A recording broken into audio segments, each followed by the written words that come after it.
Grandão?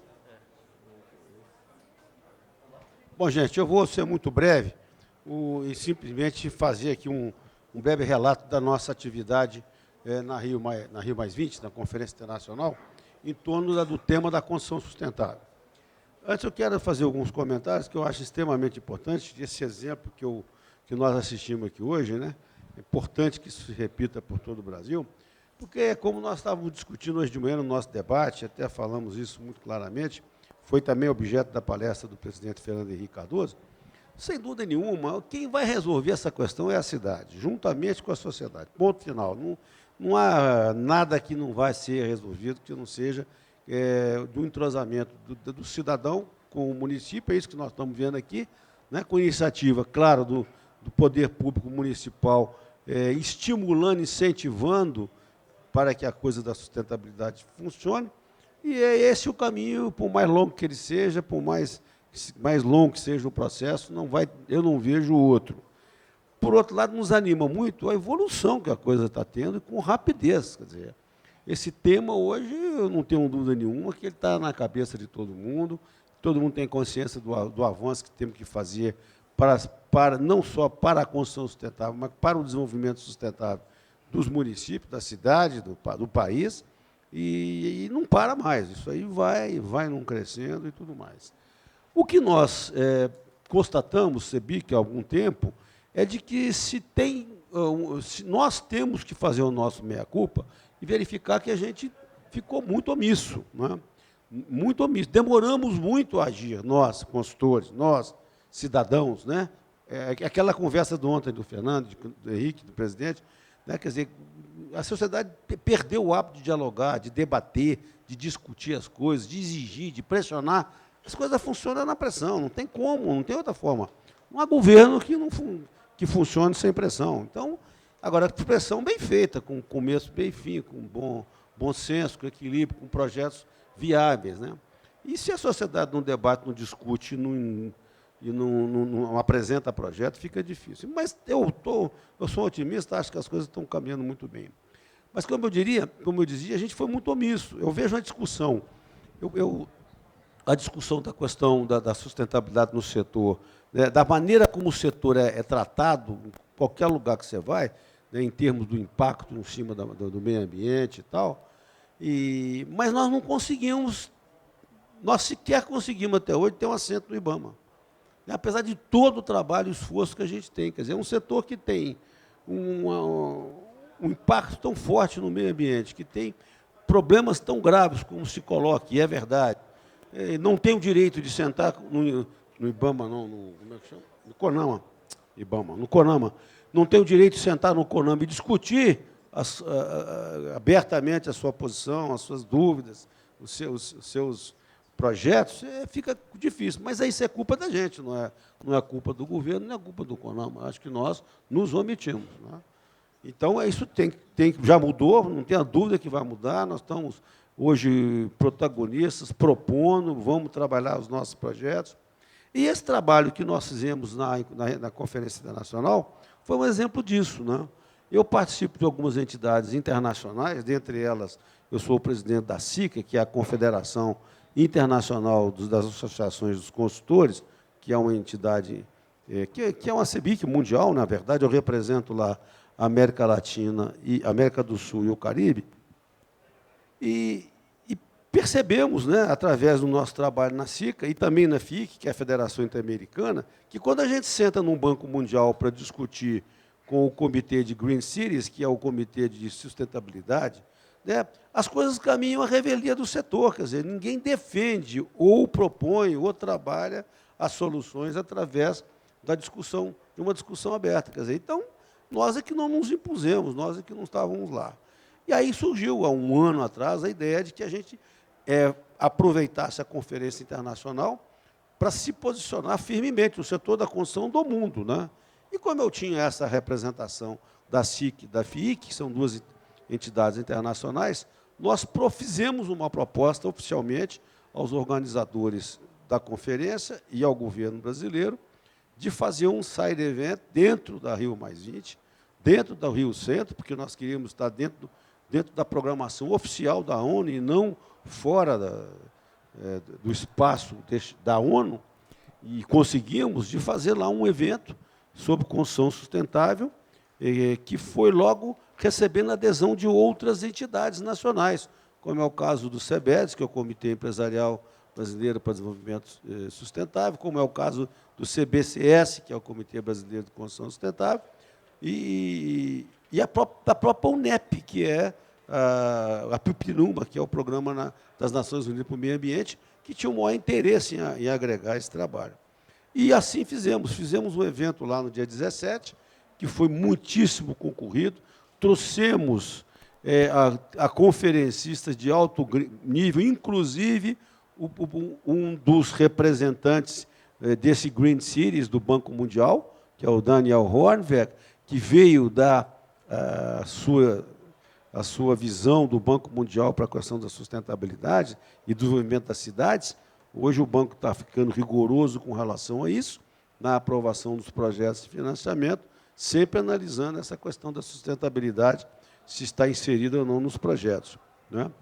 E com isso nós fizemos um belo projeto.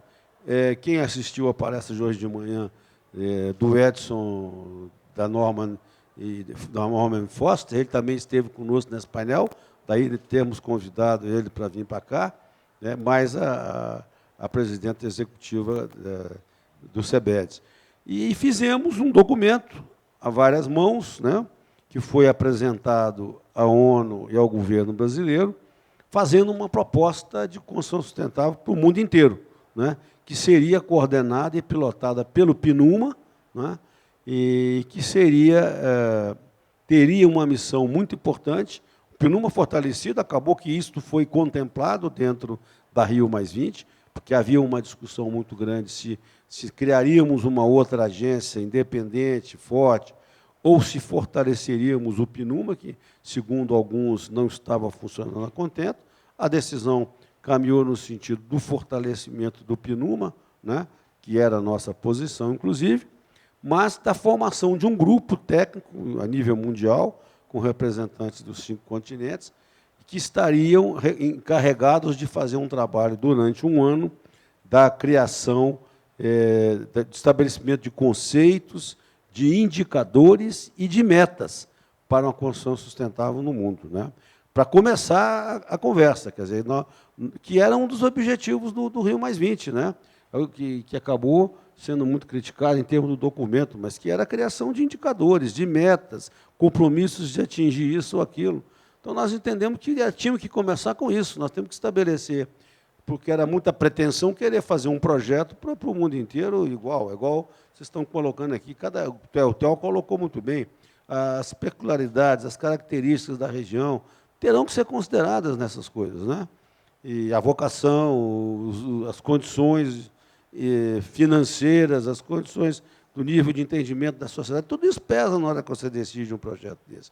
Mas você tem que ter metas, você tem que buscar metas, indicadores, e esse projeto teria essa finalidade inicial de criar indicadores, conceitos e metas para a construção sustentável no mundo inteiro. E, a partir daí, também faz parte da proposta, ao final desse primeiro ano de trabalho, o estabelecimento de um cronograma de trabalho para a implantação desse projeto, e aí já seria o estabelecimento, inclusive, de bases, exemplos, referências, para que cada continente tratasse da sua base da melhor maneira possível, mas estabelecendo um critério nacional. Com isso, nós tínhamos a intenção de quê? De fazer uma grande integração entre todas as entidades mundiais que tratam do assunto, os agentes de financiamento, coordenados pela ONU, portanto, viraria um projeto prioritário dentro das Nações Unidas, com todos os benefícios e consequências que isso traz, em termos de financiamento, em termos de abrangência, de força, para que a gente possa estar na discussão, a partir dessa aprovação a nível mundial, da questão da sustentabilidade, defendendo a construção, defendendo os nossos pontos de vista, as nossas ideias e nossos projetos. Esse documento agora vai ser oficializado, a entrega dele para o secretário-geral da ONU, Ban Ki-moon, que vai, então, ter os canais competentes, estudar a viabilidade da instalação deste grupo de trabalho. Então, é isso que a gente fez, quer dizer, essa foi a consequência de um trabalho que a gente está fazendo já há algum tempo na CEBIC, porque, na realidade, o projeto que nós levamos para debate dentro desse grupo foi o projeto de construção sustentável que a CEBIC desenvolveu, né, ali, ao longo dos últimos, sei lá, 3 ou mais anos, portanto, com muita gente importante, com grande expertise desenvolvendo, e estamos tocando isso a nível nacional. Eu acho que isso é muito importante, que foi uma iniciativa nossa, né, de levar esse projeto à ONU, e eu quero crer que a gente vai ter sucesso, porque foi muito bem acolhido desde o começo, por todo mundo que estava envolvido, inclusive pela ONU, que acabou marcando até 2 eventos para nós, de tanto interesse que tinha no desenvolvimento desse projeto. Então, é essa notícia, viu, Antônio? E agora nós vamos tentar trabalhar essa ideia com mais força, para a gente poder conseguir atingir os nossos objetivos. Isso é fundamental para nós. E exemplos como esse aqui de Belo Horizonte certamente vão começar a pipocar por aí, e a gente vai ter a oportunidade de dar isso como benchmark, como referência, para mostrar, como foi feito hoje de manhã, inclusive, que existe solução para muita coisa, que a gente tem que buscar essa solução e trabalhar profundamente. Não há nada fácil nem rápido nesse processo.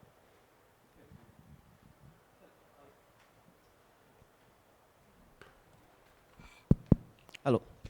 Perfeito, presidente. É por conta disso, e não é missa de corpo presente, pela sua ousadia, coragem e inteligência que a CEBIC está atingindo o patamar que atinge a nível nacional e internacional, Paulo. Você sabe disso, não preciso falar se não for verdade.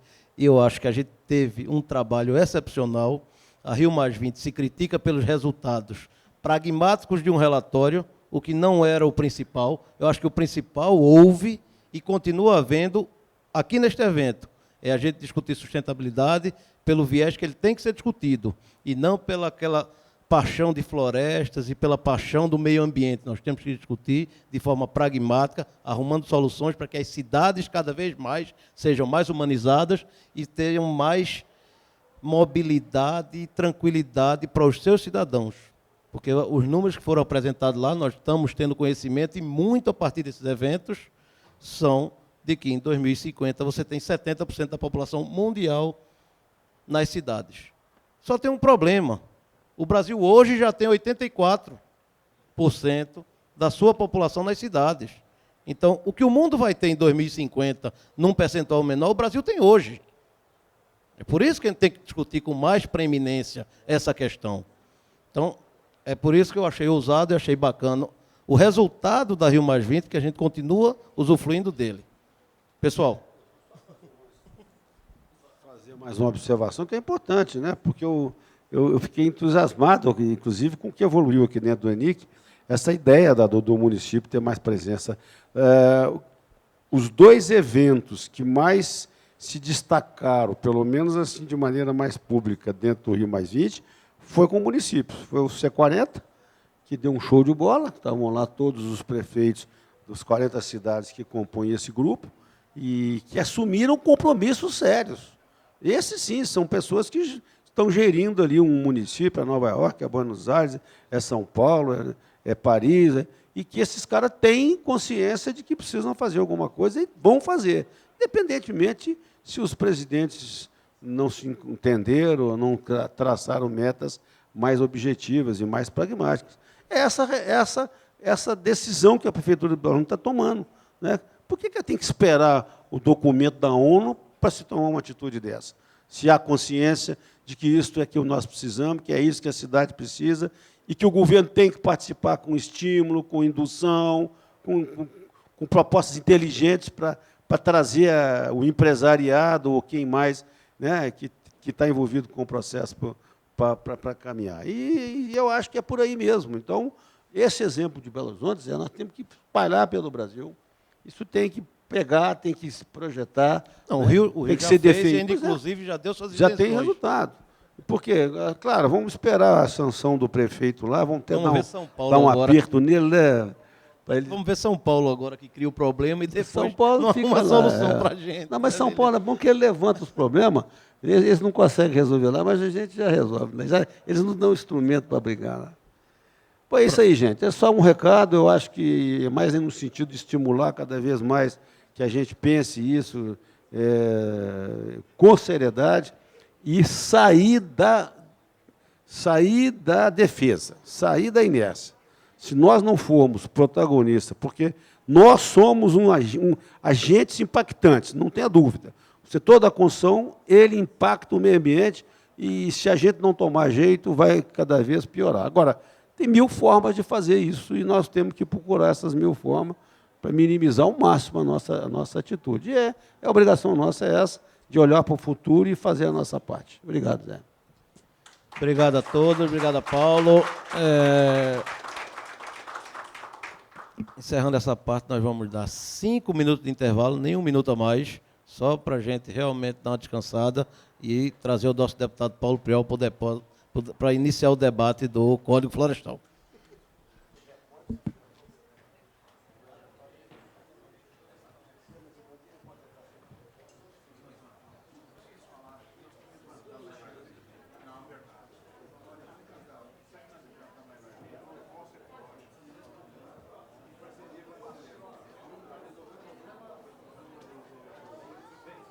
Painel, e agora com a discussão que promete ser extremamente pragmática e eu queria que fosse menos acalorada.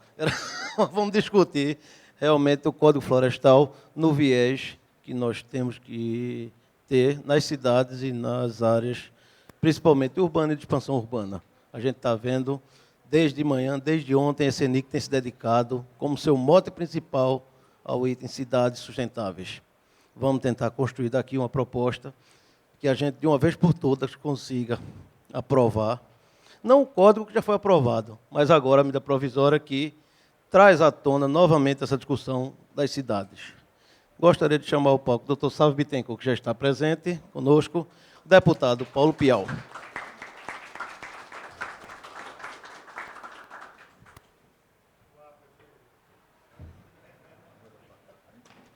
Também prefeito, na segunda estão me falando. Senta aqui comigo. E agora, por ordem, a doutora Samanta Pineira, que será a nossa primeira palestrante.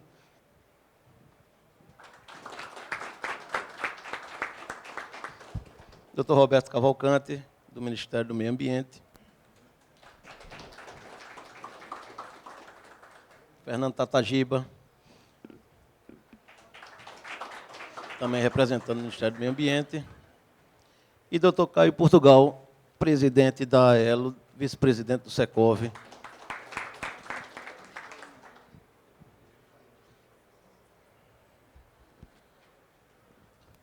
Feita a composição, doutora Samanta, de imediato, a palavra é sua.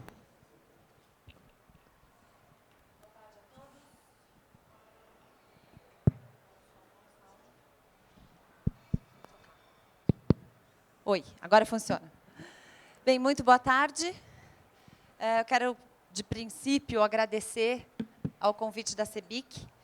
A CEBIC tem sido uma companheira constante nessa discussão do Código Florestal. Eu trabalho em Brasília com a Frente Parlamentar da Agropecuária e, desde o começo da discussão desse código, eu venho participando, fazendo essa consultoria jurídica. Estava comentando que eu devo ter furado muito olho de passarinho quando eu era pequena, porque isso não, né, é quase que uma missão, um sacerdócio.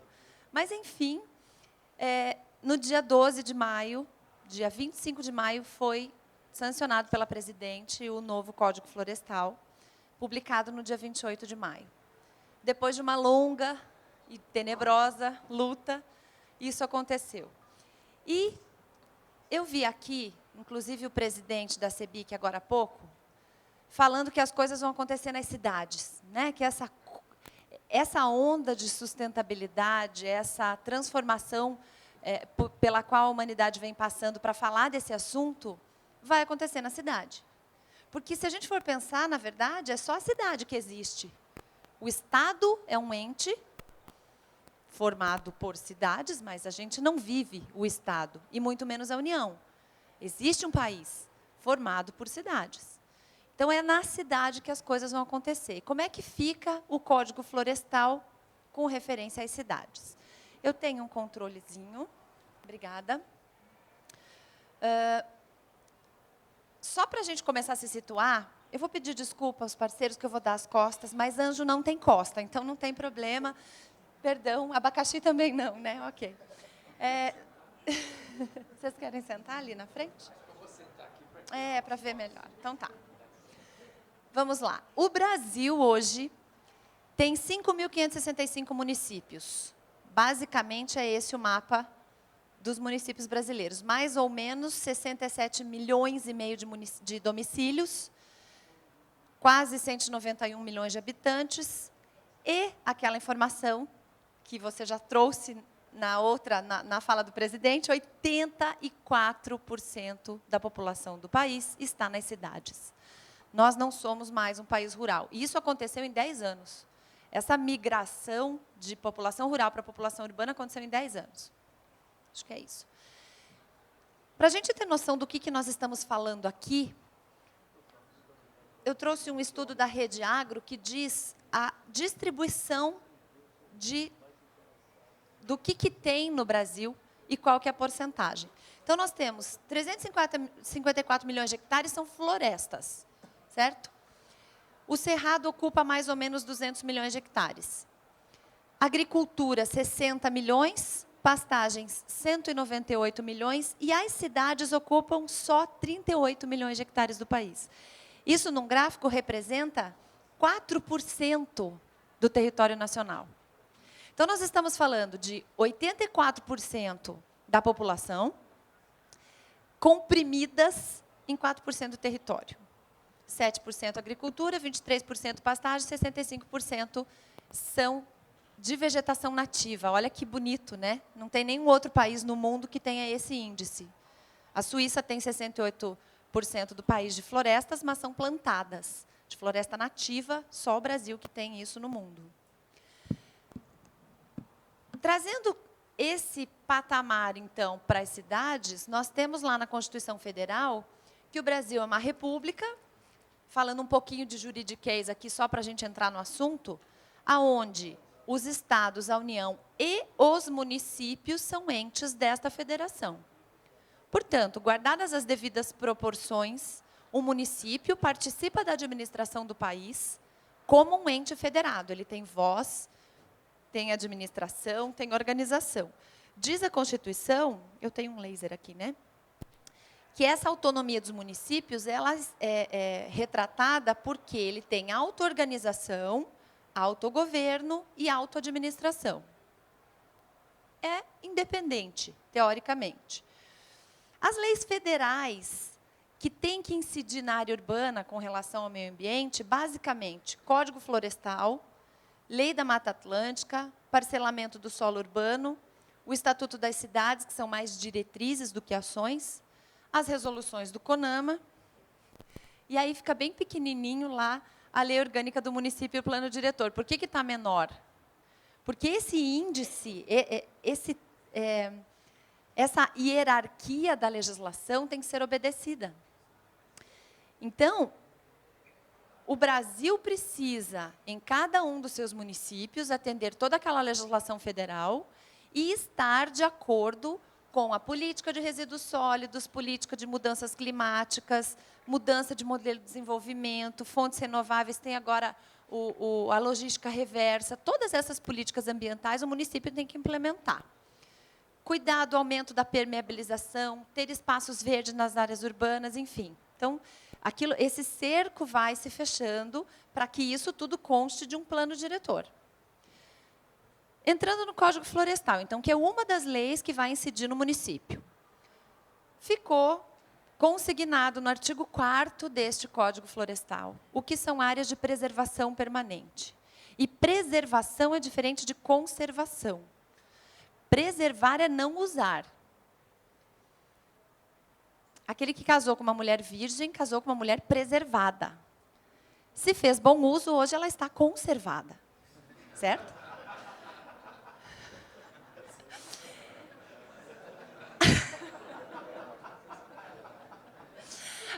As áreas de preservação são aquelas que não se pode utilizar, não toque.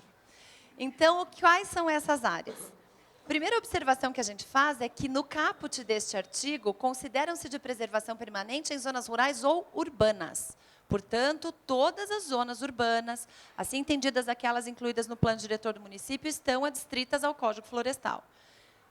Quais são elas? Margens de cursos d'água naturais, de uma metragem estabelecida conforme a largura do rio e que vai de 30 a 500 metros. Ok? O entorno de lagos e lagoas naturais, o entorno de reservatórios artificiais, o entorno de nascentes, encostas com declividade superior a 45 graus, as restingas, quando são fixadoras de dunas ou quando ajudam na manutenção dos mangues, os próprios mangues, bordas de tabuleiros, topos de morro e altitudes superiores as altitudes superiores a 1.800 e as veredas. Veredas são aqueles alagados onde tem aquela palmeirinha buriti. Acontece que, neste artigo que estabelecia quais eram as áreas de preservação permanente, por uma questão de existência, por uma questão de realidade, tinha vindo da Câmara uma redação que dizia que, dentro das áreas urbanas municipais, os planos diretores é que iam estabelecer como é que seria a gerência dessas áreas. Estava escrito expressamente, eu não pretendo me alongar, mas tem coisas que a gente precisa fazer leitura de lei. Em áreas urbanas, assim entendidas as áreas compreendidas nos perímetros urbanos, enfim, as marginais de curso d'água que delimitam as áreas de faixa de passagem de inundação. E o que é isso? Cada rio tem uma área de faixa de passagem de inundação. Cada rio tem um índice que, conforme a quantidade de chuvas, ele sobe ou não. Então, isso é muito local. E dizia lá que isso terão sua largura determinada, essas faixas de passagem, pelos planos diretores e leis de uso do solo. Ok? Nós vamos fazer esses estudos localmente. O outro parágrafo que vinha logo após esse, dizia que, no caso das áreas urbanas, vai ser observacial disposto nas regiões metropolitanas, observacial disposto nos planos diretores e leis municipais de uso do solo, e parava por aí. Quando essa lei foi para o Senado, foi incluído esta frase aqui: sem prejuízo dos limites estabelecidos pelo inciso 1º, no primeiro parágrafo da faixa de inundação, e sem prejuízo dos limites estabelecidos pelos incisos do caput.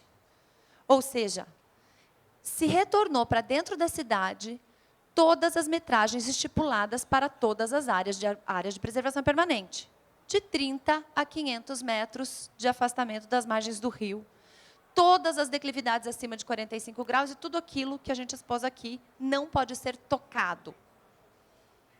Possível ou não, vamos lá. E aí eu começo a questionar. Aquele outro slide que eu passei, dizendo que o município tem autogoverno, tem auto-organização, tem auto-administração, acabou de ser ignorado. Porque se eu não posso dar ao administrador municipal a liberdade de estabelecer naquele rio, a população local, como é que ela vai ser isenta do risco de enchente, como é que ela vai ter o tratamento urbanístico naquela região, eu não estou colocando o município como um ente federado. Eu estou desrespeitando a autonomia do administrador municipal. O deputado Paulo Pial, no seu último relatório, havia retirado essa expressão e a medida provisória veio e colocou novamente. Então, nós temos aqui o relator e nós temos aqui o representante do Ministério do Meio Ambiente para a gente ver como é... dois representantes do Ministério, para a gente ver como é que vai ser isso. O senhor é Ministério Público? Que bom, temos também o Ministério Público, então a discussão vai ser boa.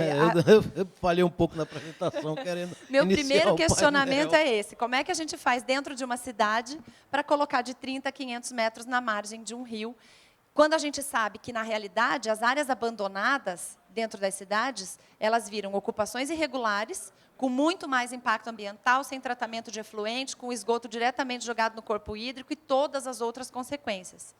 Enfim, começa provocando, né? No artigo 4º, diz o seguinte, depois desse artigo 4, a 6766, trazendo, então, confrontamos, trouxemos o que são área de APP, lá no Código Florestal. Aí eu trago um artigo da 6766, que é a Lei de Uso do Solo, que está aí desde 79, nos dizendo que ao longo das correntes, das faixas de domínio público e rodovia, será obrigatória uma faixa de 15 metros não edificável de cada lado.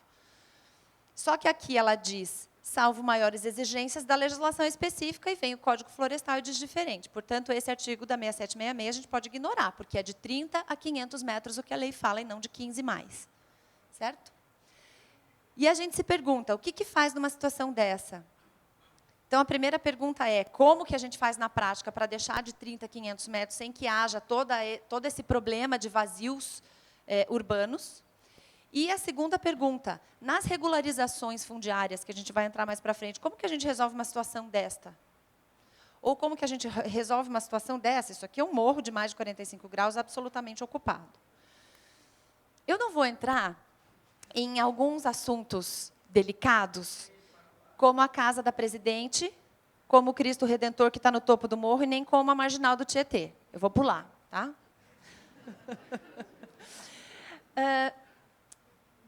Voltando ao Código Florestal, dei um pulinho lá na Lei de Uso do Solo, mas volto ao Código Florestal. O Código trouxe uma novidade que já tinha na Lei do Minha Casa Minha Vida, mas ele foi incorporado aqui também, que é o conceito de área urbana consolidada. Esse conceito ele nasceu numa resolução do CONAMA e foi melhorado e trazido para a lei. Diz o seguinte, que é uma parcela da área urbana com densidade demográfica superior a 50 habitantes por hectare. Isso não é fácil de atingir. 50 habitantes por hectare é bastante, é de uma densidade demográfica grande, com malha viária e que atenda 2 dos equipamentos de infraestrutura urbana, qualquer 2 deles. Drenagem de água pluvial, esgotamento sanitário, abastecimento de água potável, distribuição de energia ou limpeza urbana, coleta e manejo de resíduos. Então, isso é área urbana consolidada. Tá, mas para que isso serve? Por que a lei trouxe esta definição? Eu entendi um grande esforço da ministra Isabela, nas discussões, de resolver esses problemas, que são os problemas das áreas urbanas consolidadas. A gente vai sair demolindo tudo que tem por aí agora? Não vai. Ambientalmente é até inadequado. Mas e o que faz, então, se não vai demolir? A gente vai pegar o conceito de área urbana consolidada e vai colocar a regularização fundiária, trouxe para dentro da lei a regularização fundiária dentro das áreas urbanas. Essa regularização pode ser de interesse social ou de interesse específico. De novo, são conceitos do Minha Casa Minha Vida trazidos para dentro do Código Florestal. Essa de interesse social é com relação à população de baixa renda, também na lei do Minha Casa Minha Vida. E, basicamente, o que se precisa para fazer esta regularização fundiária? Comprovar a melhoria das condições ambientais em relação à situação anterior. Ok, eu tenho aqui uma situação fática de assentamento que não tem tratamento de esgoto. Se eu colocar o tratamento de esgoto, serve como regularização fundiária, eu comprovei a melhoria das condições ambientais em relação à situação anterior. Ok, teoricamente, sim. Vamos para frente. De interesse específico, condomínio de luxo, inclusive, não identificadas como áreas de risco, se aquela área que for a candidata à regularização fundiária for identificada como área de risco, ela não pode ser regularizada. Risco de desabamento, risco de enchente, enfim, todo tipo de risco. Poluição de recurso hídrico, manancial, enfim. O que precisa acontecer? A comprovação da melhoria das condições, não mais só ambientais, mas de sustentabilidade urbano-ambiental. Eu gostaria até que, se o doutor pudesse me ajudar, eu não consigo entender juridicamente o que é sustentabilidade urbano-ambiental. Acho que é um conceito absolutamente amplo, que tira a segurança jurídica, porque qualquer um dos agentes fiscalizadores pode atribuir a esse conceito o que ele entender. Então, não é um conceito autoaplicável nem juridicamente seguro. E de habitabilidade. Porém, estamos falando que podem ser regularizadas aquelas situações que estejam nas áreas de preservação permanente. Só que lá no parágrafo 2º diz que existe uma faixa não edificável de 15 metros nessas regularizações. E aí eu volto nesta foto. Será que os administradores municipais têm condição de tirar 15 metros da margem desse córrego? Qual que é o impacto social? Qual que é o impacto político? Qual é o remédio? Como é que se faz? O que que a indústria da construção pode colaborar com isso? Tem jeito? Enfim, questionamentos. Poxa, mas essa mulher só veio trazer notícia ruim. Não, tem uma notícia bacana. As áreas verdes municipais foram muito valorizadas nesse novo código. Existe lá um capítulo dizendo das áreas verdes municipais e como que elas podem ser instituídas. E uma coisa muito boa, e um problema que os loteadores e os empreendedores enfrentavam, é que quando uma área era rural, nas hipóteses de expansão urbana, e essa área virava área urbana, e tinha verbados tais 20% de reserva legal, aquilo era de regime jurídico de reserva legal. Portanto, não se podia fazer nada, nem oferecer para o município como área verde, porque a reserva legal tem um regime jurídico próprio. E ela era inerente à matrícula. Então, num loteamento, por exemplo, todo mundo tinha que arcar com os 20% da reserva legal, sem aquilo ter um papel dentro desse loteamento. O que que acontecia? Fica com a reserva legal, eu vou cuidar do empreendimento, e aquilo acabava virando um vazio, sendo invadido, sendo depredado, enfim, abarcando marginalidade, droga, etc. Foi colocado aqui que a inserção do imóvel rural no perímetro urbano, que vai ser definido mediante a lei municipal, não desobriga o proprietário da manutenção da reserva legal.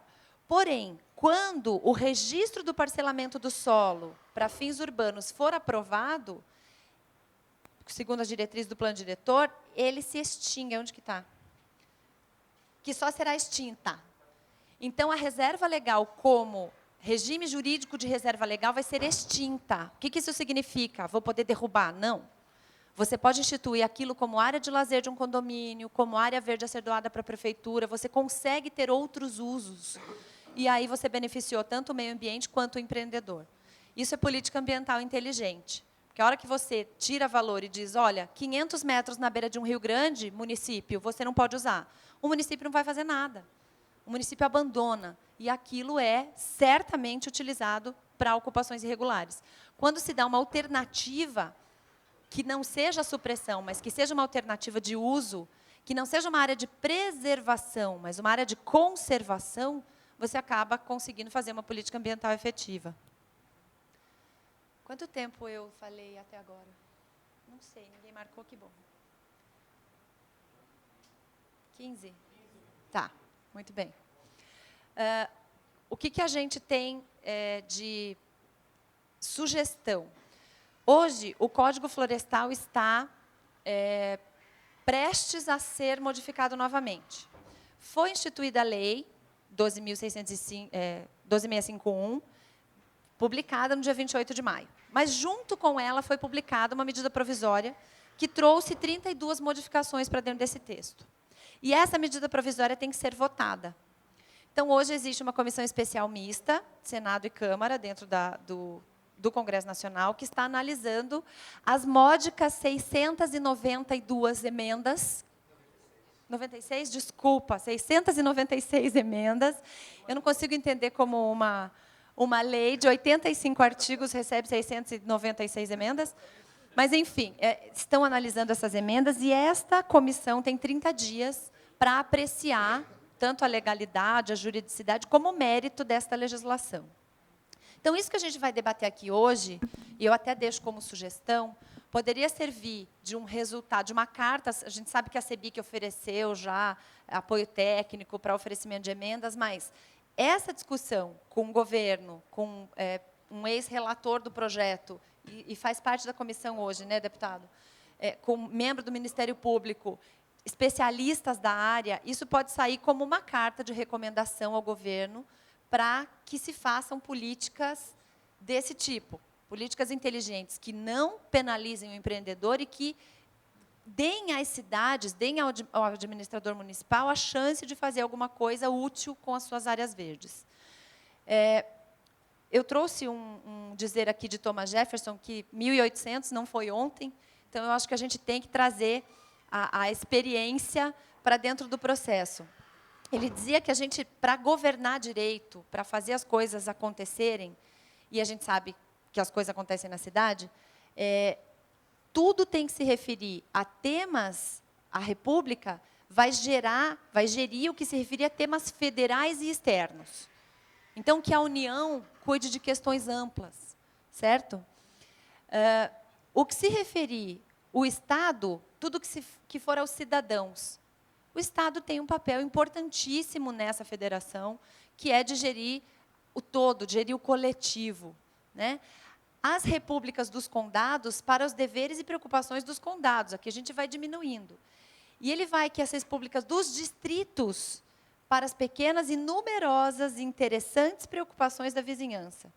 Assim como no governo, bem como em todo qualquer outro assunto da vida, é só através da divisão e subdivisão de tarefas que todos os assuntos, os grandes e os pequenos, podem ser administrados até a perfeição. Então, União, por favor, dê autonomia ao administrador municipal. O que a gente ouve é, puxa vida, mas o prefeito ele é tão próximo dos empreendedores, ele é tão próximo do poder econômico que ele pode ser corruptado, que ele pode ser corrompido, que ele pode ser convencido. Não. Hoje, as decisões ambientais nos municípios, elas só podem ser tomadas se existir um conselho de meio ambiente municipal com poderes deliberativos. Isso não está na mão do prefeito. Isso está na mão de um colegiado. Isso está na mão de vários entes. O Ministério Público faz parte desses conselhos, as secretarias de meio ambiente fazem parte, as ONGs fazem parte, a comunidade faz parte, não é o prefeito que decide. Então, não existe mais é muito vazia essa desculpa de que não vai se entregar para o município, porque o administrador municipal é muito próximo da população e pode ser desviado das suas boas intenções. Não dá mais. O que a gente precisa é fazer com que a administração municipal consiga fazer uma gestão para que realmente aqui onde as coisas acontecem, aonde aquela nascente existe, que é dentro do município, ela tenha o tratamento adequado e ela possa ter o entorno determinado pela administração municipal sem ferir a legislação federal.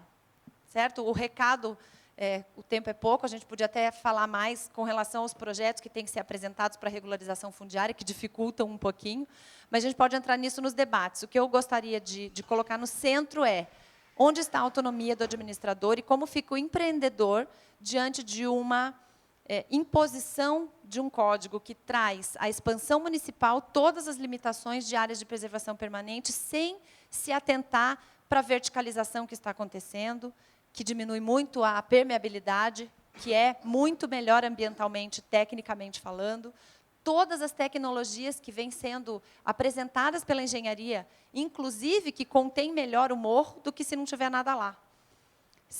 Não estou aqui incitando a dizer vamos desmatar o morro para construir, de forma alguma. Áreas de preservação permanente que estão com a sua vegetação intacta devem assim permanecer. Porém, áreas ocupadas podem sim ser regularizadas. Só para terminar, vou contar um caso prático. Eu advogo para um município que diz o seguinte: doutora, eu tenho lá uma ocupação irregular na beira daquele rio faz 100 anos. E eu tenho uma empresa que precisa aumentar a pátio de caminhão. Ela não vai permeabilizar solo, ela não vai fazer nada, é só para manobra e alguma coisa de armazenagem. Ela me propôs tirar toda aquela população da beira do rio, colocar essa população em condições melhores de vida, com água, esgoto, saneamento, residências de alvenaria, que moram todos em barracos, para que ela possa usar aquela área. E o que eu tive que responder? O prefeito me contando. Eu tive que responder para ele o seguinte, que como aquela ocupação é irregular, eu deixo lá. Mas, para eu regularizar, embora eu saiba que vai ser muito melhor para o meu município ele implantar aquele empreendimento, eu não posso legalizar ele, porque daí ele vai ser legalizado e eu não tenho essa caneta. Então, a que ponto que a gente chegou? Que os irregulares podem acontecer, mas os regulares não. Se não houver flexibilidade, a clandestinidade vai aumentar. Era isso que eu tinha a dizer. Eu vou deixar os meus contatos para qualquer dúvida. Eu acho que os debates vão enriquecer mais essa apresentação. Muito obrigada.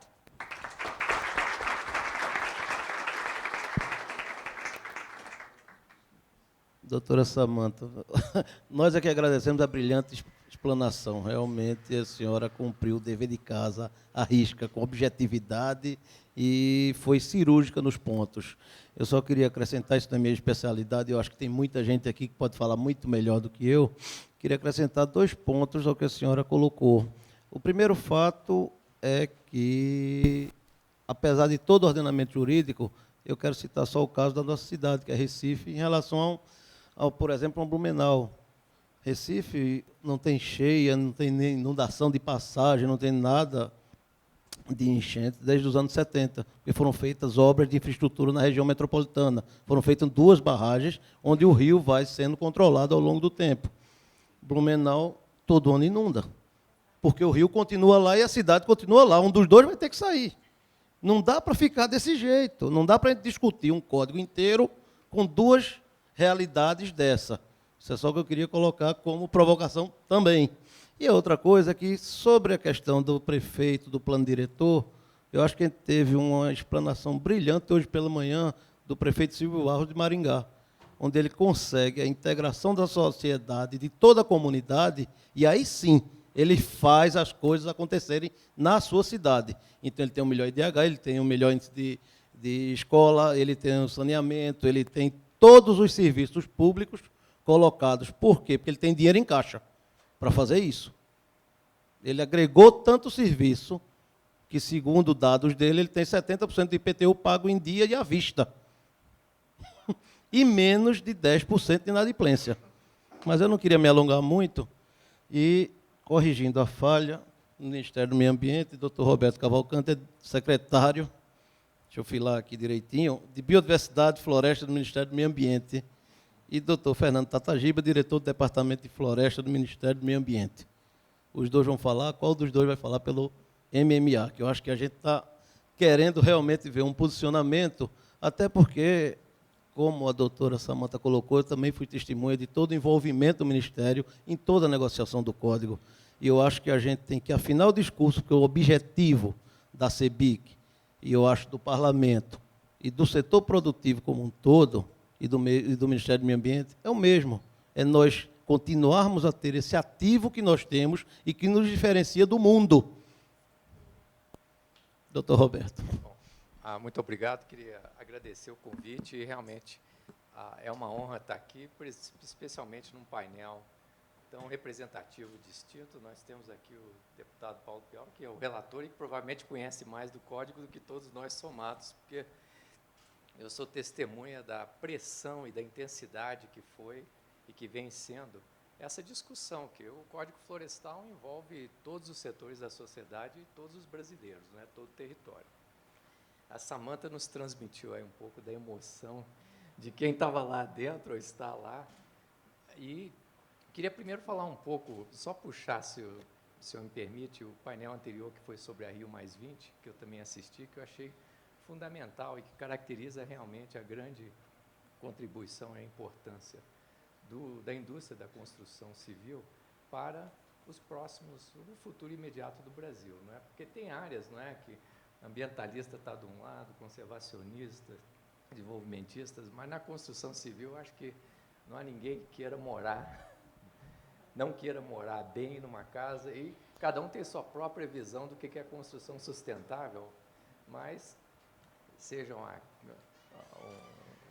uma casa alternativa, madeira, aço futurista, como for, mas a construção civil, na realidade, é vista como a solução universal, realmente, das demandas das pessoas e da sociedade. Todo mundo tem a sua opinião do que quer, e, nesse ponto, a indústria da construção, além de movimentar todos os setores, né, desde o pedreiro até a vendedora de sofá, é um indicador, talvez o melhor indicador do desenvolvimento de uma sociedade, que é a qualidade da moradia e que te dá realmente uma visão do amadurecimento e da qualidade da sociedade. Então, é absolutamente essencial que esse setor se faça presente e que, como o presidente colocou no último painel, mude de uma posição assim mais reativa para proativa e liderar esse processo de transformação. E na Rio+20 não foi mencionado, mas teve um painel especial do qual eu participei, o Biodiversidade, Mas aí não é com S, cidade com C, em que foi enfatizado exatamente esse aspecto. No Ministério do Meio Ambiente, na Secretaria de Desenvolvimento Urbano, o secretário é o Pedro Wilson, ex-prefeito de Goiânia. Então, o que você colocou aí, Samanta, os municípios, cadê os municípios, etc. Eu posso te assegurar que o Ministério do Meio Ambiente, que vem sendo conduzido pela nossa ministra Isabela, com, na nossa opinião, assim, um excepcional equilíbrio, visão estratégica, seriedade e compreensão de todos os aspectos, tem todos esses elementos da sociedade e dos interesses lá representados. Vocês podem se sentir à vontade para ver o Ministério e encontrar setores e departamentos, divisões, secretarias que se dedicam a esses problemas e que têm pessoas que têm vivência direta.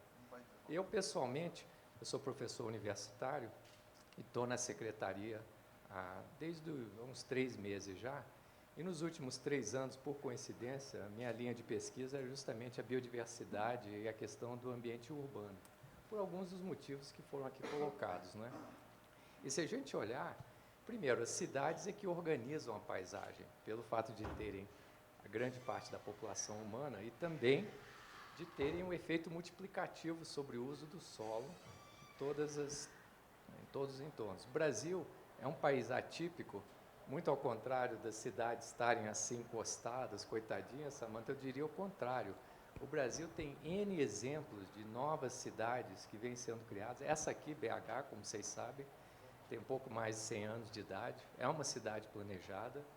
Claro, hoje tem outros desafios, foi planejada na sua incepção. Goiânia, Brasília, Curitiba, Palmas do Tocantins, ou seja, o que a gente olha no Brasil não é das cidades serem encostadas contra a parede, mas ao contrário, mais e mais cidades vão ser criadas e, nesse ponto, esse debate é absolutamente fundamental. Quais são os critérios de sustentabilidade? Então, e a ótica que você colocou com razão, que há um tratamento diferenciado, e aí o deputado pode explicar melhor, no código, entre as cidades, as áreas consolidadas e as novas áreas. A lógica é muito simples. É para permitir que a expansão futura das cidades seja organizada de forma a não interferir nas áreas que hoje já são de preservação permanente. E essas áreas de preservação permanente, digamos, a gente fica às vezes numa ingrata tarefa do Ministério do Meio Ambiente, de ser o persistente de plantão, mas nós estamos olhando realmente os critérios ambientais. É muito melhor, ao planejar novas ocupações, vocês deem aos rios as margens suficientes para ter os ritmos de cheia, inundação, etc., para não ter tragédias como a gente vê, infelizmente, todo dia na região da Serra do Mar. O critério é esse. E o Brasil é um país, como você colocou, que tem vastas extensões não ocupadas. Então, não é como você está tentando fechar. Ao contrário, se a gente olha a ocupação urbana do DF, o DF é tipo de cerrado, não é? Chapadas, platôs, áreas de bordas de chapadas, vales relativamente fundos de mata de galeria. Você tem que realmente concentrar as ocupações urbanas nas áreas mais planas. Se você não der essa sinalização antes, depois para consertar fica aquele trabalho dificílimo. Então o risco, e aí o deputado pode me corrigir, é se você liberasse para as futuras áreas urbanas a inexistência de áreas de APPs, o que aconteceria? O prefeito, ao contrário do que foi colocado, tem ampla autonomia de designar, de converter áreas rurais em áreas urbanas, designar áreas como de ocupação urbana. Você pode, teoricamente, designar todo o município como área urbana. Se você faz isso e automaticamente a proteção das APPs desaparece, você cria uma instabilidade, uma insegurança jurídica enorme. Então, o que foi colocado foi isso, de que as APPs existentes na área rural continuam persistindo e ordenando a futura expansão urbana. A área que você falou de 500 metros, aquilo se aplica a rios de 600 metros de largura. O grosso dos rios pequenos são áreas de 10 a 50 metros, não é 500 metros. E, finalmente, porque tem muita gente aqui esperando para falar. Samantha, você sabe que, porque você, como muita gente, leu o código com o microscópio, virou ele de cabeça para baixo, sacudiu, tem cláusulas poderosíssimas no código dizendo que nas áreas urbanas existentes, as áreas de interesse social, as áreas de utilidade pública, que são aquelas fotos dramáticas que você mostrou, tem tratamento diferenciado, sim.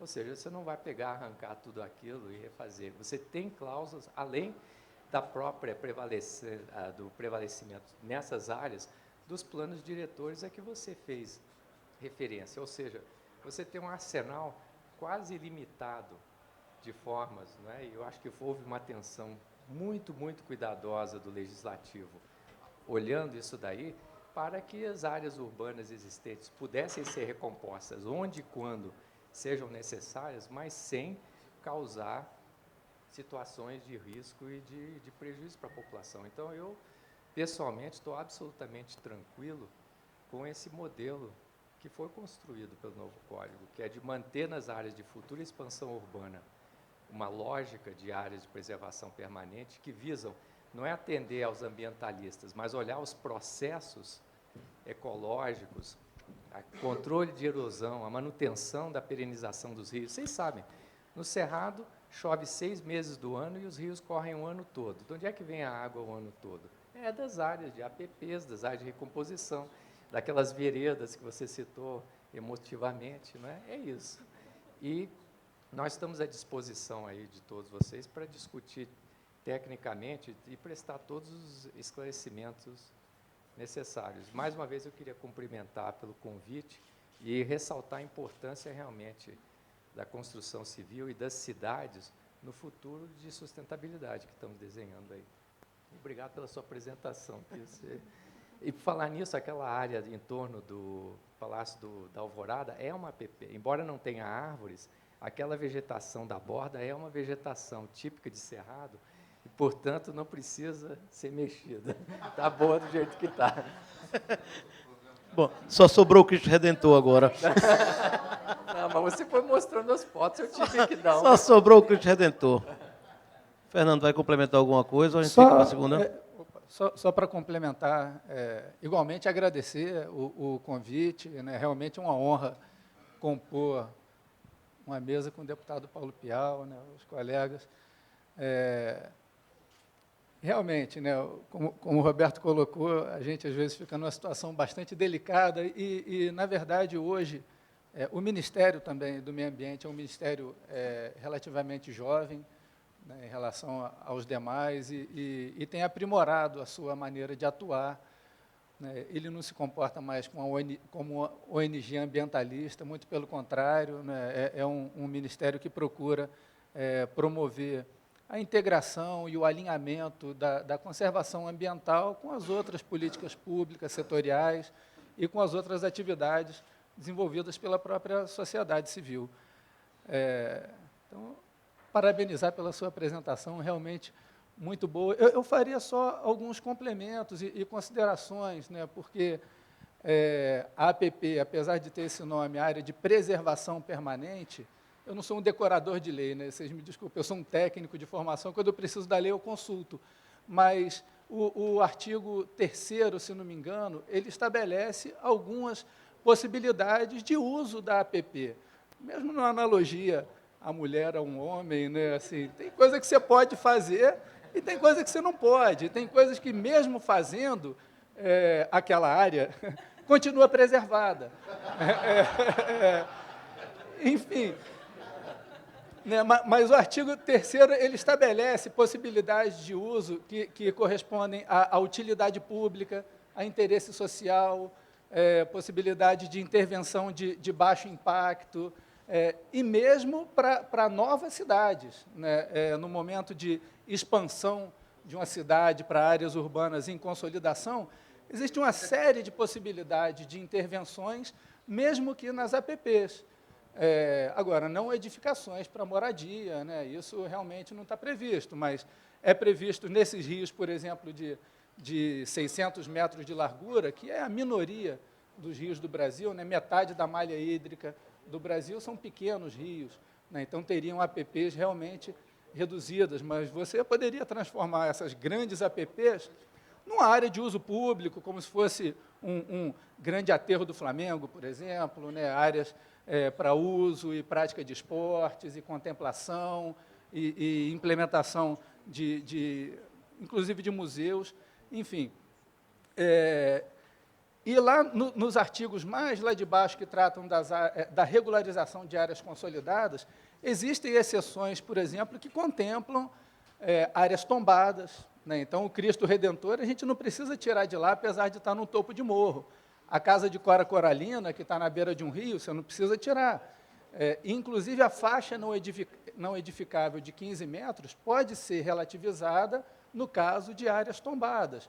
Enfim, a gente sabe que realmente o debate foi muito desgastante, né? Foi longo, desgastante, intenso, mas construtivo, Fernando. Eu acho que a gente construiu sempre uma muito realidade produtivo, a partir de cada desgaste. Eu acho que tem que ser ressaltado também. Válido. A participação foi efetiva de todos os atores. Sem dúvida. E válido, né? É uma matéria complexa que diz respeito ao meio rural e urbano, mexe com o interesse de diversos setores da sociedade, com agricultores, com silvicultores, com mineradores, com o pessoal da siderúrgica.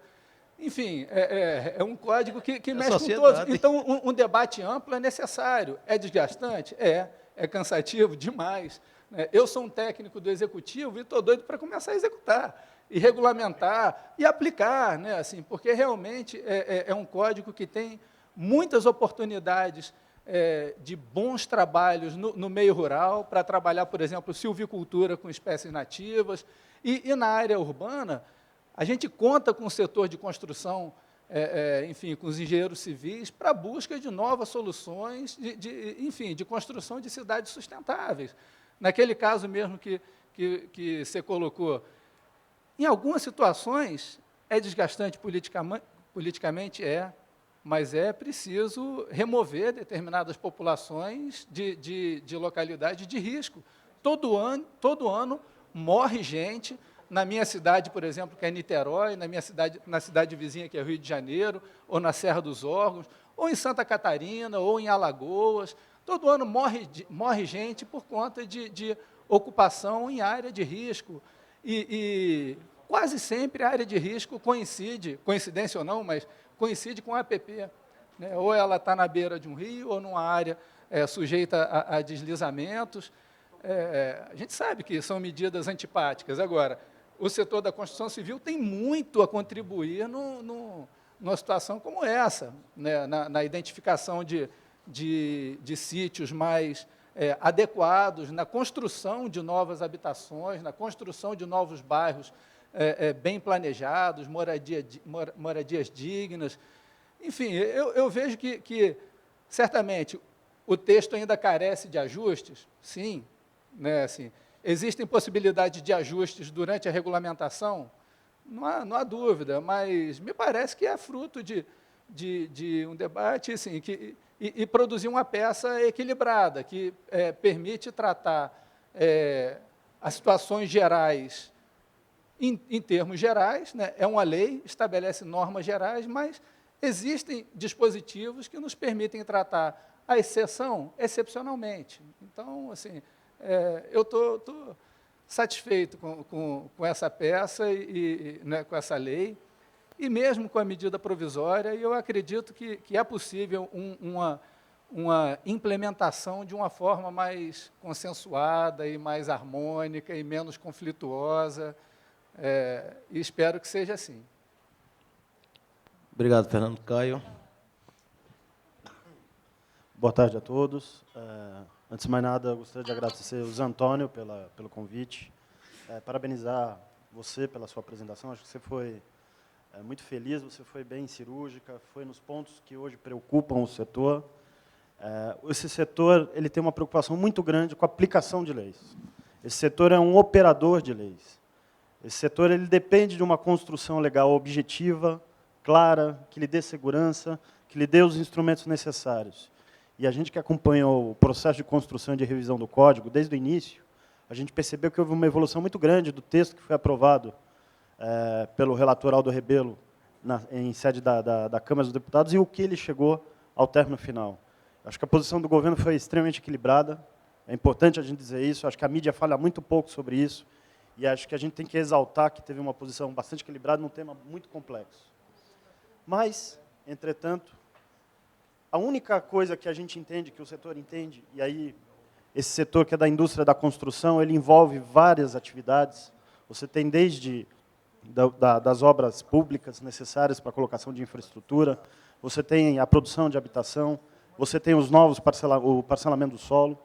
E no que se refere à questão, principalmente de obras públicas, mas principalmente da incorporação imobiliária, o que ela colocou, que é a lei ela criou uma exceção para a regularização fundiária em áreas urbanas consolidadas e possibilitou ali uma flexibilização, uma diminuição das áreas de APP.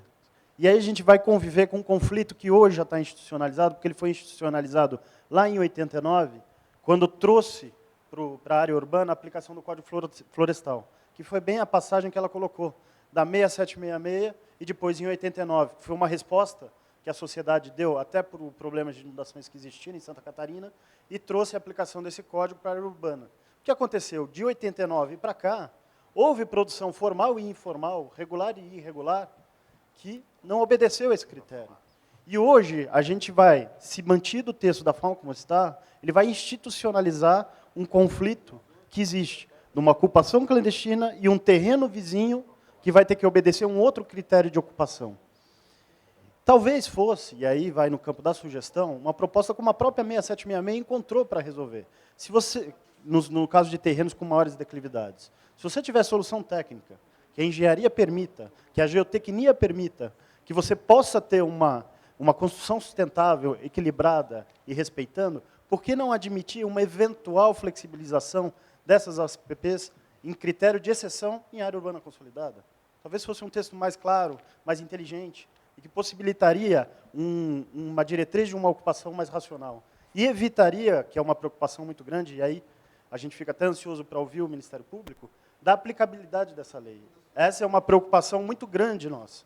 É uma preocupação muito grande do setor. O setor quer ter segurança jurídica, ele quer ter certeza que, ao promover, planejar, desenvolver os seus empreendimentos, ele vai, como deve ser, respeitar a lei, mas ele vai ter a sua aplicação asseverada com um processo de licenciamento adequado. Esse licenciamento adequado vai ser aplicado e implantado de uma forma adequada, e ele vai ter a tranquilidade de receber a fiscalização da sociedade, de quem quer que seja, e aquilo está garantido. Essa é uma preocupação do setor, e a gente aproveita para estar colocando isso no campo da sugestão. Mais uma vez, agradeço. Obrigado. Obrigado, Caio. Colocações também sempre pertinentes. E agora vamos para o nosso debate final.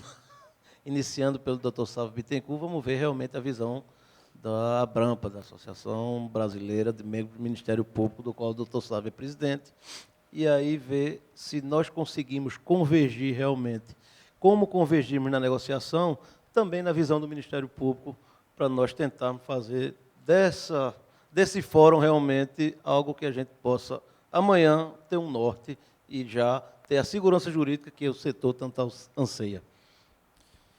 Boa tarde a todos. Uma grande honra participar desse evento e eu acho que esse momento é um momento muito rico. Agradeço o convite e cumprimento a todos informalmente para ganharmos tempo. Estamos aqui num colóquio, uma conversa amigável e que vamos expor todos nós as nossas posições para avançarmos nesse debate. É um debate que vai continuar existindo, é um debate que, enquanto houver a discussão em termos de aprovação da medida provisória, haverá ainda um debate. Nós estamos com mais de 600, quase 700 emendas, então, portanto, há muita possibilidade de modificação, como também há a possibilidade de judicialização das questões, até em nível constitucional no Supremo Tribunal Federal, porque é uma decorrência tanto daqueles que, eventualmente, querem dar, eventualmente, ao município mais autonomia para criar regras próprias, que podem, eventualmente, dizer que há uma inconstitucionalidade aí, e ver aí uma inconstitucionalidade, quanto aqueles que vão defender a proibição do retrocesso em relação à diminuição de áreas de preservação permanente, que é uma outra discussão que também foi colocada na RIM+20, colocada por diversos outros setores. é difícil falar em nome de uma instituição em que todos os membros têm independência funcional. Né? Um dos papéis da Abrampa, que é a associação que eu presido, que foi, de certa forma, inaugurada informalmente na ECO 92, há 20 anos atrás, então estão complementando agora 20 anos de caminhada, porque cada membro do Ministério Público detém essa independência, que foi criada não em função desse membro se sentir melhor ou pior, mas da possibilidade da sociedade ter um interlocutor no poder público que tenha autonomia e que tenha possibilidade de fixar suas opiniões a despeito de qualquer tipo de pressão política eventualmente exercida. Justamente para evitar esse tipo de pressão é que alguns atores sociais detêm essa chamada independência funcional, que vale dizer que o promotor, o procurador da República, o membro do Ministério Público, ele, dentro dos casos concretos em que ele atua, ele vai decidir de acordo lá com a sua consciência, ele não pode ser retirado de um caso, ele não pode ser transferido de um órgão para o outro sem a sua concordância, o que dá a ele essa chamada independência. Essa independência, repito, é uma garantia da sociedade. E para que ela seja exercida a favor da sociedade, é necessário também que o Ministério Público vele por outro princípio, chamado princípio da unidade, em que todos os setores, stakeholders que lidam com o Ministério Público tenham, a princípio, consciência de quais são as opiniões gerais sobre determinados temas do Ministério Público, como que ele celebra os seus ajustamentos de conduta, como que ele procede às suas investigações, etc., para que também haja essa chamada segurança jurídica. Então, a Abrampa tem esse papel, de velar por essa unidade. Não é uma tarefa necessariamente fácil, mas é uma tarefa muito prazerosa, desafiadora, mas é uma tarefa muito prazerosa de se desempenhar através de uma série de estratégias de comunicação e de realização de eventos, criação. Nós estamos criando agora a Escola Nacional do Ministério Público do Meio Ambiente, para dividir com a sociedade os últimos 20 anos de produção jurídica que nós temos e que precisa ser debatida com todos os setores. Então, dito isso, eu queria fazer duas observações para encaminhar aqui nosso debate. Uma em relação ao papel do município e outra em relação ao código especificamente. Em relação ao município, uma coisa é dizer que nós moramos nas cidades e que as cidades elas são, enfim, um meio ambiente em si, um meio ambiente artificial, e merecem toda a proteção da qualidade de vida que está garantida pelo artigo 225. O artigo 225 da Constituição Federal, quando ele diz que o meio ambiente é um direito de todos, tem direito ao meio ambiente equilibrado, bem de uso comum do povo e essencial sadia a qualidade de vida, devendo o poder público e a coletividade preservá-lo para as presentes e futuras gerações, aquilo não é uma poesia, é uma norma cogente. Né? Ou seja, nós temos que garantir uma determinada qualidade de vida e passar essa qualidade de vida adiante através da preservação da biodiversidade. Biodiversidade essa que hoje a gente assassina mais do que a nossa capacidade de descobri-la. Não sei se eu estou errado. Né? Hoje a gente mata mais a biodiversidade brasileira do que a capacidade que nós temos de revelar o que existe e deixa de existir em função da nossa atuação. Quando as pessoas saem boiando pelas cidades, quando as cidades são destruídas pelas enchentes, quando há morte de muitas pessoas, como aconteceu em Niterói, no Morro do Bumba, como aconteceu na Serra Fluminense, em Blumenau, como foi citado, em Alagoas, no Nordeste, em tantos outros lugares, e agora no Norte, em Manaus e adjacências, nós estamos tratando de questões ambientais, nós não estamos falando de xiitas defendendo histericamente uma posição religiosa em relação e pouco pragmática em relação à produção que precisa existir, ao imposto que precisa ser recolhido, ao emprego que precisa ser criado. Nós estamos falando de gente morrendo e de prioridades que são realmente muito importantes. E eu lembro que na questão da Serra, grande parte das cidades atingidas, e quem viveu aquilo por dentro, né, como foi o caso de quem mora no Estado do Rio de Janeiro. Eu sou promotor de justiça no Estado do Rio de Janeiro e presidente dessa associação nacional, mas quem viveu lá sabe que o que foi atingido muito foi a cidade legal, a cidade estruturada, a cidade construída pela construção civil, e não só a cidade invadida, a cidade informal, a cidade produzida a partir do que a nossa palestrante Samanta colocou como área de invasão, a área que sobra para as pessoas que estão fora do mercado imobiliário, que é muito caro, e que deixa parte da população sem possibilidade de exercício, amigo de uma política habitacional que tenha a capacidade, efetivamente, de resolver o problema. Nós temos evolução de políticas públicas no sentido de resolvê-la, mas elas ainda não dão conta da grande demanda que existe. Mas nós tivemos na Serra desabamento de prédios urbanos na Praça Getúlio Vargas, em Nova Friburgo, cartão postal da cidade. Então, nós estamos falando de coisas que atingem efetivamente a cidade, de rios, que não podem, em que até o fórum da cidade fica na faixa marginal de proteção do Rio Bengala, né? E o Ministério Público lá dentro também.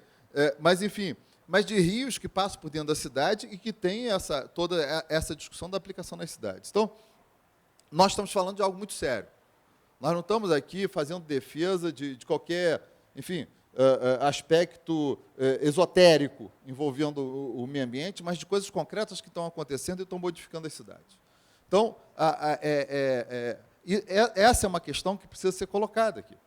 A segunda questão, em relação ao município, uma coisa é nós falarmos dos 100 municípios brasileiros que têm mais de 100 mil habitantes, de Maringá, enfim, de Joinville, ou dos grandes municípios que têm pujança econômica, têm grande arrecadação, e que conseguem ter cuidado ambiental a partir de equipes que são montadas, de secretarias bem montadas, e que têm capacidade de licenciamento, e que têm capacidade de interação e de defesa. Mas nós estamos falando de municípios também que não têm capacidade de fazer um plano de saneamento básico, por falta ou de recurso, ou de material humano, ou de capacidade de fazer um projeto que seja aprovado pelo governo federal a ponto dele receber do Ministério da Cidade o investimento necessário para que faça um plano de resíduo sólido, para que faça um plano de saneamento básico. Que eu não sei se vocês sabem, em 2014, nós teremos um país extremamente interessante. Eu queria ter um clique daquele do filme, que o sujeito vai passando, quando ele não gosta, ele passa para outro ano, para acordar em 2014. Nós vamos estar na Copa do Mundo, todos os estádios construídos a tempo, sem nenhum desvio de verba, sem problemas de legado, todos com legado ambiental. Nós vamos ter a erradicação dos lixões e todos os planos de resíduos sólidos aprovados. Vai ser um ano espetacular, né? Saneamento básico, todos os planos aprovados, né? Então, quer dizer, quando nós tivermos 2014, tudo isso que nós estamos discutindo vai estar resolvido. Mas viver até lá vai ser um processo bastante dinâmico. Então, eu queria colocar para vocês que uma coisa é falar dessas grandes cidades e outra coisa é falar de outros municípios com essa autonomia que a Constituição dá indistintamente a todos. Então, portanto, ó, se nós formos reconhecer que o município vai ter autonomia para criar sua própria regra e estabelecer o próprio código ambiental, nós vamos poder ter o acirramento de competições internas entre municípios para atrair indústria, para atrair construção civil, para atrair... Ao passo que o meio ambiente pode ficar numa situação extremamente aflitiva se não houver uma regra que limite e que dê digamos, um piso vital mínimo para aquela população em relação à sua sadia qualidade de vida. Nós sabemos que o cronograma político não obedece necessariamente, o cronograma político partidário não obedece necessariamente à lógica do melhor interesse público. Muitas vezes, e eu falo isso, deputado, com todo respeito, eu não estou falando especificamente, nós estamos falando da história do Brasil. E falo como cidadão, que é muito fácil criticar de fora o processo da Câmara, e eu quero dizer o seguinte: a Câmara, o Senado, a Presidência da República, o Ministério do Meio Ambiente, todos eles exerceram nesse processo do Código Florestal todos os seus papéis constitucionais. Então, não há nada a dizer que a Câmara tenha sido antidemocrática, que o Senado foi ruim, ou que a Presidente não deveria... Enfim, cada um, como eleitor e cidadão, pode ter sua opinião em relação ao Código e os procedimentos, mas todos exerceram os seus papéis. Mas o exercício desses papéis constitucionais está muito longe de nos dar a tranquilidade sobre uma regra que não acabou. A discussão do Código continua na Câmara e continuará no Supremo e continuará a cada ação civil pública em que estivermos discutindo qualquer questão ambiental que vai atingir a todas essas indústrias que aqui participam, em que vai se discutir lá como causa de pedir a inconstitucionalidade ou não da lei que vai querer se aplicar. Então, nós estamos muito longe desse consenso, infelizmente. Então, dizem que quem tem condescendência atrai amizade, quem é sincero atrai inimizade. Mas, sendo sincero, eu acho que a discussão está muito longe, ela precisa continuar, ela precisa amadurecer, só que nós temos que despassionalizar essa discussão. Nós temos que tornar essa discussão mais técnica possível.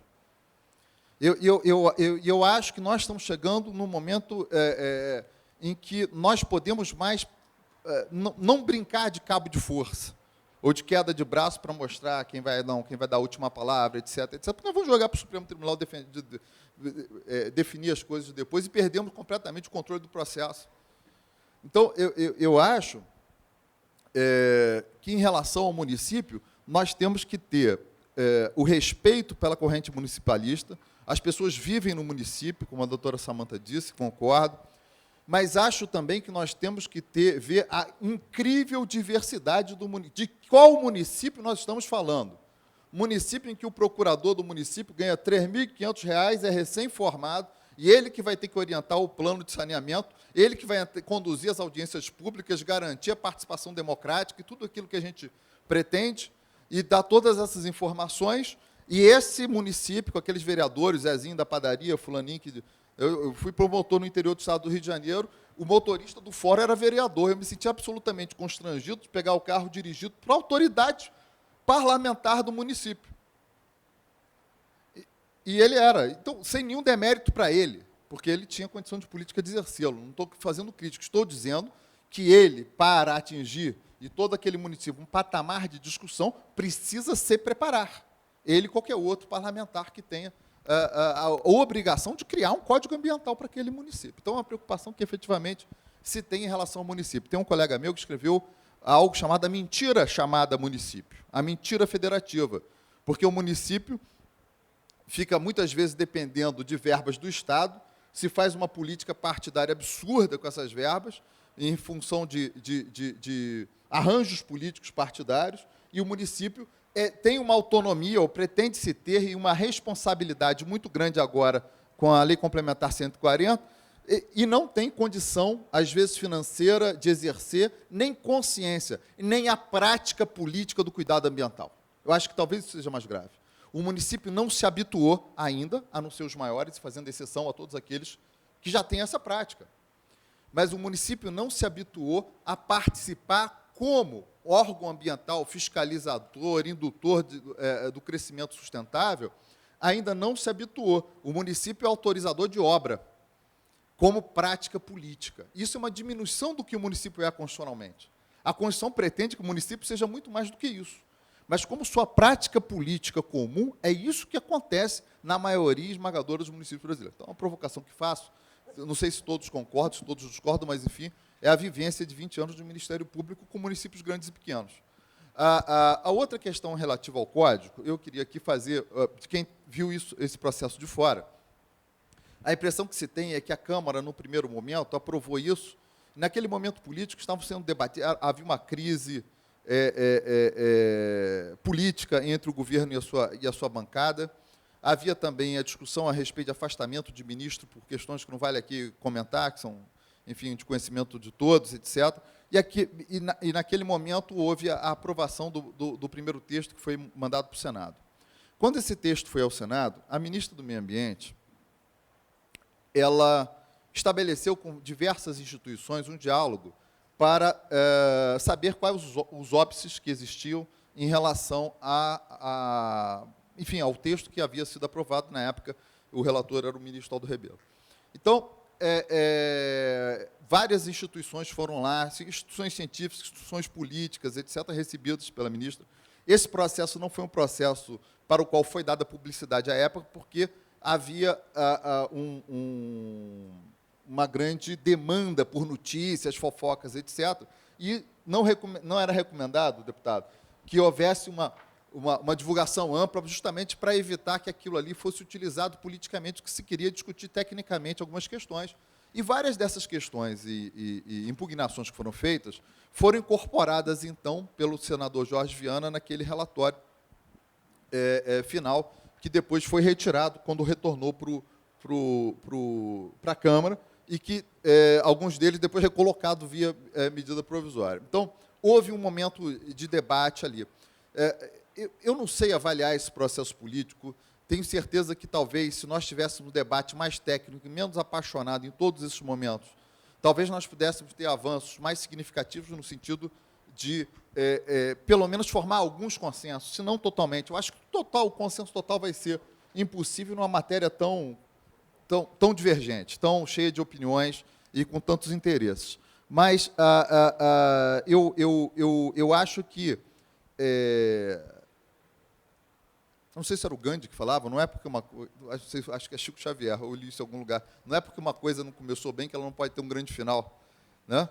Não é porque, eventualmente, houve divergência, houve ataque pessoal, ou que houve desgaste, é que a gente não pode produzir, a partir de agora, algo que seja realmente esclarecedor para o empreendedor, porque eu acho que, hoje, o empreendedor está numa situação mais aflitiva do que estava na vigência do Código Antigo. Porque, vou concluir, eu acho que hoje, porque hoje a insegurança jurídica sobre a regra que vai valer é maior do que a anterior. Eu não estou fazendo defesa técnica, porque não me cabe aqui, nem tenho tempo para discutir essas coisas, assim, né? Mas hoje a situação de insegurança jurídica ela é pior do que era antes do início desse processo de transformação. E eu quero dizer também, o Ministério Público se articula através das outras partes de legislação que defendem o meio ambiente, para tentar defender a biodiversidade, para tentar defender as cidades, com as outras leis que também defendem que, de certa forma, com o código não precisavam ser aplicadas. Então, portanto, há uma articulação e uma preparação. Eu estou à disposição para o debate, tive um grande prazer de falar, gostaria de ouvir a opinião de todos e a Abrampo estará aberta a esse debate, aqui, acolá, em qualquer fórum que se tenha a oportunidade de debater. Muito obrigado. Bom saber disso, porque, na realidade, é a visão que falta também. Não adianta a gente jogar um jogo sem combinar com os russos. Nós vamos ter que discutir, tem que combinar com o Ministério Público. Afinal, ele vai estar presente em todas as fases. A gente não tem assim, a gente não se equivoca na visão. E aí, só queria fazer 2 comentários antes de passar, Paulo. Você tocou em 2 coisas que realmente eu acho que a gente tem que repensar, e não é número que vai resolver. Primeiro, os acidentes, os desastres, hoje eles estão atingindo a parte formal. Se ela atinge o formal, aquilo foi feito dentro da lei, e aí? Vamos discutir como isso. E aí eu volto à história, que não é minha especialidade realmente, eu não gosto muito de estar me alongando, mas a questão dos planos diretores, eles voltam à tona por isso. Porque, de repente, você consegue atualizar e não ficar naquela faixa existente, inviabilizando, às vezes, alguma obra. E outra coisa que a gente tinha falado, eu acho que acidente por conta de enchente, ele é previsível e pode ser completamente evitado. Topo de morro eu não vou discutir, mas por rio, eu acho que a gente tem um exemplo, e eu falo com muita certeza por conta disso. Ele pode ser evitado. Então, eu acho que a gente tem um debate pela frente, e eu só queria registrar, as cidades podem não ser tudo, como a doutora Samanta colocou, no poder de legislação, mas também não são nada feito, o senhor deu a entender. Vamos ficar no meio para ver se a gente consegue, pelo menos, esse consenso em termos do poder dessas cidades de poder legislar. Porque, independente dela ser total ou nenhum, o Ministério Público sempre vai estar participando desse jogo. Tá? Não é? Pronto. Não, mas é isso que eu estou dizendo. A gente tem que chegar num consenso, pelo menos nisso, de saber que as cidades vão ter que ter capacidade. Não adianta a gente legislar para frente olhando para trás. Nós temos que legislar para frente olhando o que é que as cidades são hoje e a capacidade que elas têm hoje. Deputado Paulo Pião. Deixa eu ficar de pé para o pessoal olhar. Bom, primeiro, uma boa tarde para quem não cumprimentei. Dizer da alegria de estar aqui a convite da CEBIC, para esse importante encontro.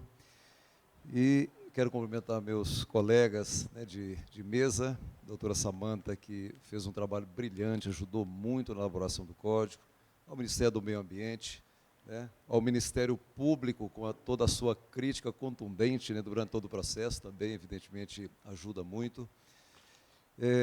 Eu só queria aqui dizer o seguinte, acho que meio ambiente, doutor, não podemos dizer que esse comportamento agora que seja um automóvel. Automóvel a gente dá cavalo de pau. E trem de ferro a gente não dá cavalo de pau. E o que estão querendo fazer com o meio ambiente no mundo, e evidentemente afeta o Brasil, é dar um cavalo de pau em trem de ferro. Isso é impossível. Nós temos que ter o tempo para fazer a manobra. Né? É exatamente isso que o empresário precisa, que o produtor rural precisa, que a sociedade brasileira precisa e que o Ministério Público terá de ter a compreensão efetiva de que cabe a ele cumprir a lei e cabe ao Congresso Nacional, evidentemente, fazer a lei. Se o Supremo, evidentemente, se manifestar, né, é uma obrigação do Supremo também. O que eu não entendo nessa compreensão toda, né, e aí a gente faz uma crítica ao Ministério Público, porque depois da sanção da lei da presidente Dilma e, evidentemente, da medida provisória, o próprio Ministério Público se manifestou, né, quer dizer, numa espécie, né, o senhor me perdoa, né, o senhor está aqui representando, né, vocês têm uma individualidade, eu estou fazendo alegação a alguns, e alguns promotores se manifestaram dizendo que a lei é inconstitucional, que a medida provisória é inconstitucional. Ela, na verdade, a admissibilidade dela é questionada, nós sabemos disso, né? Mas a gente está num processo de tentar arrumar alguma coisa que está desarrumada nesse país, né? Um país, eu não digo desorganizado, mas em organização, e a gente não está numa sociedade de primeiro mundo ainda. Então, nós temos que ter um pouco de tolerância, paciência, né? E tão importante quanto o meio ambiente, é o cidadão, é o ser humano, né? É a nossa produção de alimento, né? São os 25 milhões de pessoas que estão lá na Amazônia, com o menor índice de desenvolvimento humano do Brasil, sem dignidade de sobrevivência. Então, acho que essa compreensão, né, com relação a cada situação, e não apenas, né, uma legislação específica, nós temos que ter. Eu queria aqui, inicialmente, pedir um aplauso à presidente Dilma, um aplauso à nossa presidente Dilma, porque ela teve coragem, né, de sancionar essa lei. Evidentemente com alguns vetos, com a Rio+20 pela frente, mas essa campanha, veta Dilma, veta tudo Dilma, que os radicais adoraram, isso foi assim, um ato de cidadania fantástico. Vamos aplaudir a participação, o ato de cidadania, um assunto, pegaram e, né, mobilizaram, mas quando um movimento dessa natureza, né, ele usa de inverdades para atingir os seus objetivos, eu acho que aí deprecia todo o movimento. Eu participei disso ativamente quando o desmatamento foi colocado como pano de fundo, dizendo o seguinte: olha, o Código vai promover o desmatamento do Brasil. Isso não é verdade. Em tudo que eu participei, que tinha lá os cartazes, sabe, Samanta, a primeira pergunta que eu falava: olha, quero ver no texto, não quero ver